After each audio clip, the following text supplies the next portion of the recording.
اور ذہن کو ہر وقت تھکائے رکھنا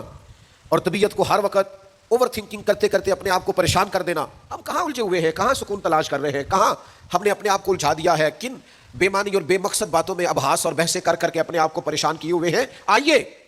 دیکھیے رسول اللہ صلی اللہ تعالیٰ علیہ وسلم کی زندگی کا لمحہ لمحہ آپ کے کلیجے کو ٹھنڈا کرے گا. لوگوں کی طبیعتیں الجھ سی گئی ہیں نا. آج یہ جو بے شمار باتیں, بے شمار گفتگو, سوشل میڈیا کا بے دریغ اور بے ہنگم استعمال اور ذہن کو ہر وقت تھکائے رکھنا اور طبیعت کو ہر وقت اوور تھنکنگ کرتے کرتے اپنے آپ کو پریشان کر دینا,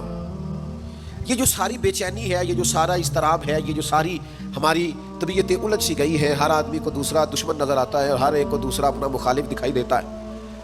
اور معاشرے کے اندر بسنے والا ہر آدمی لالچی دکھائی دیتا ہے. محسوس ہوتا ہے سارے شہرت کے لیے لگے ہوئے ہیں, سارے اقتدار کی جنگ لڑ رہے ہیں. یہ جو ہماری ساری بدگمانیاں ہیں اس کی بنیادی وجہ یہ ہے کہ ہم ادھر ادھر تو کھل کے دیکھتے ہیں, اپنے محبوب کی بارگاہ کی طرف نہیں دیکھتے. ہم جب حضور علیہ السلام کی پرکیف شخصیت کو دیکھیں گے, فضائل دیکھیں گے, کمالات دیکھیں گے, معجزات دیکھیں گے, نعت پاک کی طرف توجہ کریں گے, اخلاق عالیہ کو دیکھیں گے, حسن کردار کو دیکھیں گے. دنیا میں وہ لوگ بڑے عظیم ہوتے ہیں جو نبی پاک علیہ الصلوۃ والسلام کی محبت میں پوری طرح محو ہو جاتے ہیں. آپ یقین کریں جو دروازہ رسول تک پہنچ جاتے ہیں ان کا سفر ہی ختم ہو جاتا ہے. جو حضور کی بارگاہ تک پہنچ جاتے ہیں ان کے ذہن کی مشقت پھر ختم ہو جاتی, انہیں منزل نصیب ہو جاتی. وہ لوگ اس طرح کے ہو جاتے ہیں کہ اب زندگی میں ایک ٹھہراؤ آ گیا,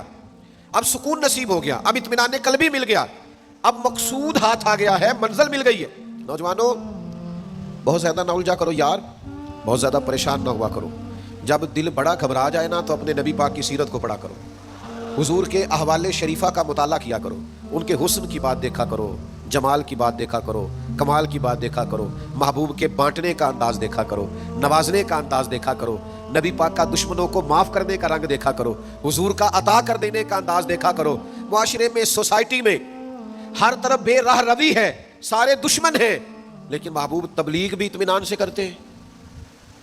ان کو دعوت توحید بھی مطمئن ہو کے دیتے ہیں, اور جب ان کے لیے دعا کرتے ہیں تو پھر بھی پوری دل جمی کے ساتھ دعا کرتے ہیں. یہ خاص ٹھہراؤ آپ کو حضور کی بارگاہ تک جانے میں ملے گا. ہم نا رسمی سی محفل کرتے ہیں, رسمی سا میلاد, رسمی سا معراج, رسمی سی سیرت, رسمی سی باتیں. وہ جو خاص کیفیت ہوتی ہے نا امتی کی پوری طرح محبوب کے قدموں سے جڑ جانا, یہ والہانہ پن کبھی ملے نا, والہانہ پن. یعنی حضرت طلحہ بن برار رضی اللہ تعالیٰ عنہ کی نبی کریم سے ملاقات ہوئی, حضور سے ملے اچانک,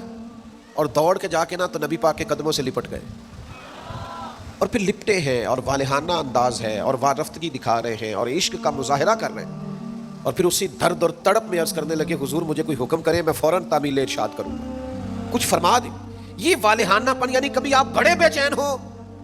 تو کہیں آپ کھولو سیرت کی کتاب, اپنے نبی کا کوئی ذکر پڑھتے ہیں, کھولو فلاں آدمی کو سنے جو حضور کے عشق کی بات کرتا ہے, آؤ کوئی نعت پاک کا نغمہ چھیڑ دے جو ہمارے دلوں کو ٹھنڈا کرے, آؤ کوئی قرب پائے حضور کے دروازہ نور کی طرف سفر کرے.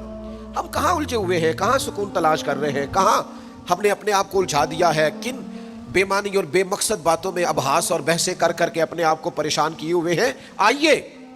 دیکھیے رسول اللہ صلی اللہ تعالیٰ علیہ وسلم کی زندگی کا لمحہ لمحہ آپ کے کلیجے کو ٹھنڈا کرے گا,